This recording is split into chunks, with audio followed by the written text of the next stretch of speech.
Sixth grade Bobcats, welcome back to another week at Helena Middle School. Hope you guys are enjoying the last few Bob lessons on characteristics of healthy friendships. Going to continue with part 3 today. Being a friend and having friends is something that hopefully in life we will always have. It's such a important part of being a human being. Some of us just need a couple friends. Some of us prefer to have a lot of friends. And one thing I'd like to leave you with today is, in order to have a friend, you have to be a friend. So let's get rocking and rolling on this Bob lesson. Hope you guys enjoy it. Hope you guys make a great week. This week's Bob lesson is going to be named Characteristics of Healthy Friendships, Part 3. But first, let's be our best this week at HMS. Let's be safe, let's be responsible, let's be respectful, and let's be a learner. And the first one we're going to talk about today is being kind and being nice. And sometimes I wonder if we take these things for granted because they seem fairly obvious. Being kind and nice to people is something we should always shoot for. Whether this is somebody that is our best friend, this is somebody that's our boyfriend, girlfriend, this is somebody that is a family member, or if this is somebody that is a stranger.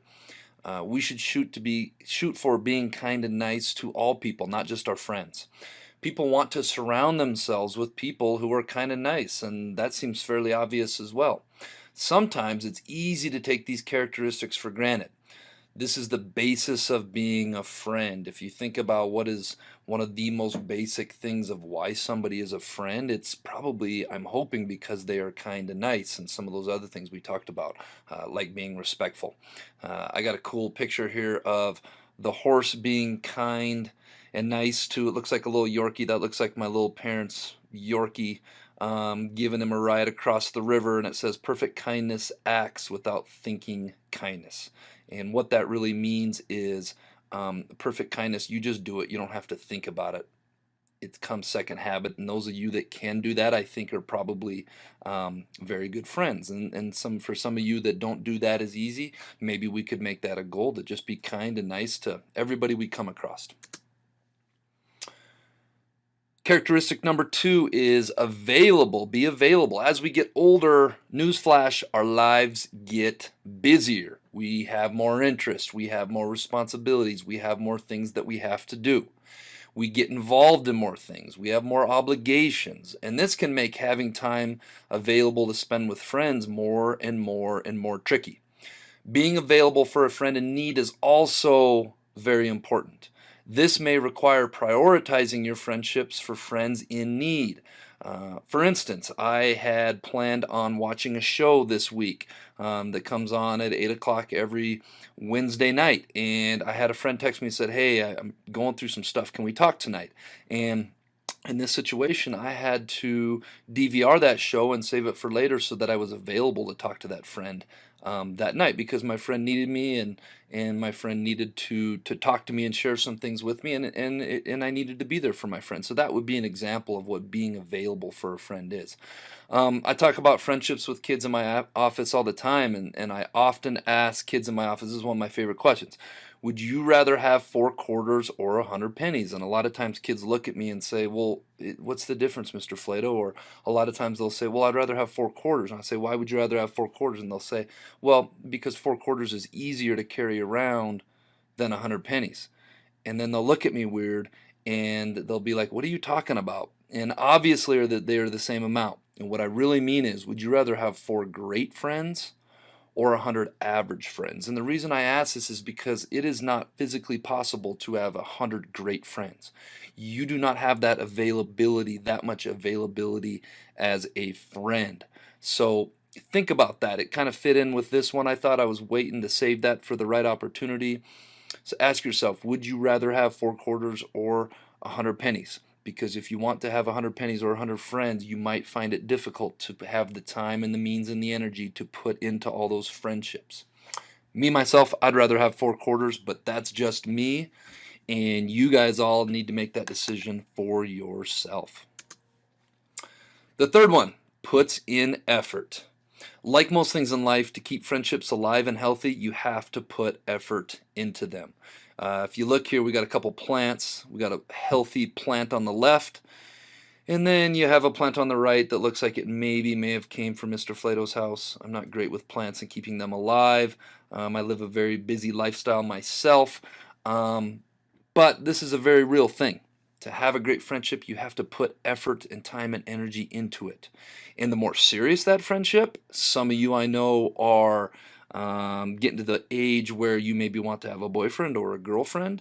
Guess what? The more serious or the more intimate a relationship becomes, the more effort is required. So, if you just have a friend that is so-so, you might not have to put as much energy into that as if you say you have somebody that's a very great friend. When you get older someday, if you decide to have a boyfriend, girlfriend, fiance, to have a husband, to have a wife, folks, at the end of the day, those are just friendships that are a little bit more serious and a little bit more intimate. And those relationships require even more effort to keep alive. And no matter what age you are, whether you're my age or your grandparents' age or 11 to 14 years old, this rule will be true for the rest of your life. In order to keep friendships alive and healthy, you've got to put effort into them. If you do not put effort into them, maybe those friendships aren't that important to you. Something to think about. Our next one is accepting of differences, and this is a very important one in my opinion. No matter how tight of friends you are with someone, no matter how hard you try to be alike, and I know middle schoolers do this a lot, let's dress the same, let's talk the same, let's dye our hair the same color, you're still going to have your differences no matter how hard you try, and that's a good thing. Having differences is a good thing. We talked earlier about how a huge component of friendship is having shared or common interests. That's probably a pretty good reason why you were friends with that person in the first place. Hey, we both like basketball.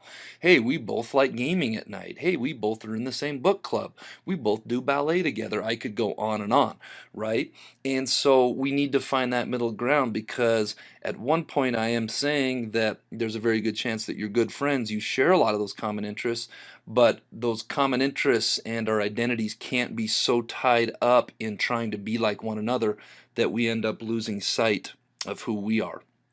We also need to understand that not everyone is going to be the same, and we need to let our friends be who they are. And I have a great quote of the week I'm going to share with you here in a couple minutes from a student that I was working with this week that said this. I got a picture in here too. Now, those are both apples. One on the left is a Granny Smith apple. The right one could be a Macintosh, could be a Fuji. I'm not quite sure about that, but my point is that they're both apples, and maybe these apples are very good friends, but these apples can be different. They don't need to be the same. The apple on the left can be a green Granny Smith apple and love being a Granny Smith, and that doesn't mean that it thinks any less of the apple on the right for being, let's say, a Macintosh. But they respect one another. The green apple isn't trying to tell the red apple, hey, grow some green skin and be like me. And the red apple isn't saying, hey, you're not as good as me, or why don't you try to redden up your skin so you can be like me. They are friends, and they are letting each other be who they are. Hope you guys like that analogy. And the last one for today, and this is a huge one that I see in my office all the time. Healthy friendships is not or are not possessive. And what I mean by possessive is possessive means you own something, you possess something.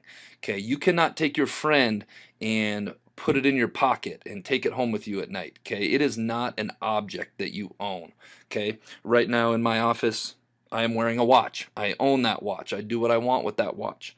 I have since put on some shoes, and these shoes are mine. Okay, these shoes do not have a life of their own. These shoes do not have feelings. Okay, my shirt that I'm wearing, this shirt is mine. It's not a friend. I own it. If I want to wear it inside out, I can wear it inside out. If I want to draw on it, I can draw on it. Okay, friendships are not like that. We do not own our friends, and conversely, our friends do not own us. It is not your right as a friend to dictate who your friends can and cannot be friends with. Nor should your friends dictate who else you are friends with. Okay, and I see so much of this in my office. So-and-so are friends with one another, and then one of those friends goes to be friends with somebody else, and then the other person says, well, if you're going to be friends with them, you can't be friends with me. Folks, this is not how friendship works. I read this quote in a book I read this summer, and it said something along the lines of, true friendship gives people the space and freedom to come and go, to do whatever it is they want to do. And in that space and freedom, to pick you as their friend. Okay, so you let them come and go. You let them do what they're going to do. And when they come back and they decide, you know what, I've hung out with other people and I really enjoy spending time with you and having you as my friend, that's what a true friendship is. All right, and we are on to the quote of the week. And this quote of the week comes from a student that I'm not going to name just because of the sensitivity of the discussion or the conversation we were having. And this student didn't even realize I was going to use this until they said it, and then I used it afterwards. And I asked them, and I said, "Hey, can I use that quote?" It just came out of their mouth. And this person, we were talking about friendships, and they said, "You know, all my true friends let me be myself." And that was so awesome when we talked about that. And that happened to just be a characteristic that we were talking about earlier, accepting each other's differences and not being possessive. So thank you to that student for that quote. You didn't even know you were doing it at the time, but that's what I love about my job is these things just come up and they hit me, and I'm like, ooh, can I use that quote? Because it's awesome, and I think the rest of our school needs to hear it. All right, this week's Jelly Bean Question of the Week winners: Mace Hagman, Ethan Bryce, Sadie Murray, Riley Hampton, and Jack Emineth. The answer was a candle or a pencil. What happens? You're young and tall, and you get short as you get older. Nice job, crew. This week's Jelly Bean Question of the Week: what has lots of teeth but cannot chew or eat? If you think you know the answer, submit your answer to the Bob box. Get that thing turned in by the end of the week. Make sure your first and last name are on it so I know who you are. All right, Bobcats, let's make it a great week at the Helena Middle School.